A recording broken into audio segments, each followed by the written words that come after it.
کیا کہ حضرت مولانا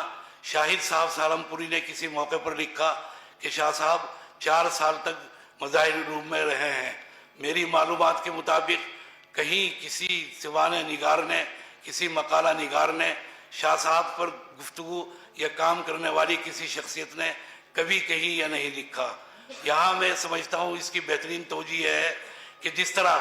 موجودہ دور کے اندر واٹس ایپ پر اور دوسرے تمام میڈیا کے اوپر شاہ صاحب کی تصاویر وائرل ہیں، وہ ایک بھی تصویر ایسی نہیں ہے کہ جو شاہ صاحب کی حقیقی تصویر ہو۔ یہ تمام تصویریں والد صاحب کی حیات میں آ چکی تھی سامنے، اور ان کی تصدیق کے لیے اس وقت کے محتمم دارالعلوم حضرت مولانا مرغوب الرحمان صاحب بجنوری نور اللہ مرقدہ اور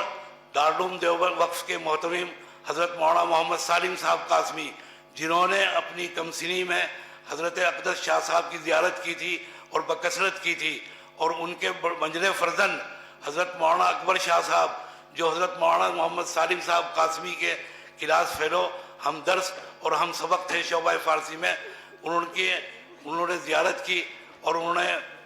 تردید کی، فرمایا ان میں سے کوئی بھی تصویر حضرت شاہ صاحب کی نہیں ہے۔ تو موجودہ دور میں جتنی تصاویر ہیں وہ سب کی سب غیر یقینی اور غیر تصدیق شدہ ہیں، اور وہ اس کے اندر ایک شاہ صاحب جو صاحب زلف دراز ہیں، مولانا محمد انور شاہ صاحب، وہ ملتان کی شخصیت ہے۔ کسی ظالم نے اس تصویر کو شاہ صاحب کی طرف منسوب کر دیا۔ ہو سکتا ہے مظاہر میں جو شاہ صاحب کی تعلیم علمی کا دور بیان کیا جا رہا ہے وہ کوئی محمد انور شاہ مقامی فرد ہوں، مقامی تلمیذ ہوں، مقامی شاگرد ہوں، مقامی طالب علم ہوں۔ شاہ صاحب کی وہاں پر کوئی تعلیمی سلسلہ کبھی نہیں رہا، نہ کبھی شاہ صاحب نے بیان فرمایا۔ تیسری بات یہ ہے کہ شاہ صاحب سے منسوب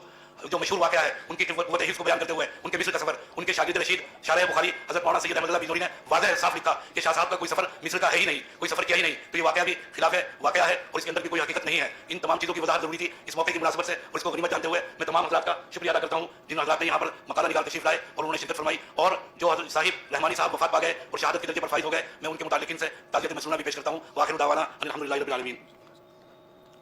ابھی نائب محتمم صاحب عزیز مولانا شکیب صلی اللہ علیہ وسلم نے بیان کیا انتہائی دلدوز اور نہایت ہی غمناک خبر کہ حضرت پیر ذوالفقار صاحب نقشبندی دامت نور اللہ مرقدہ کی ابھی وفات ہو گئی۔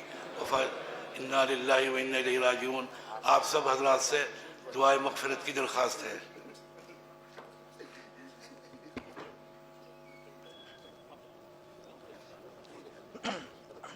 میں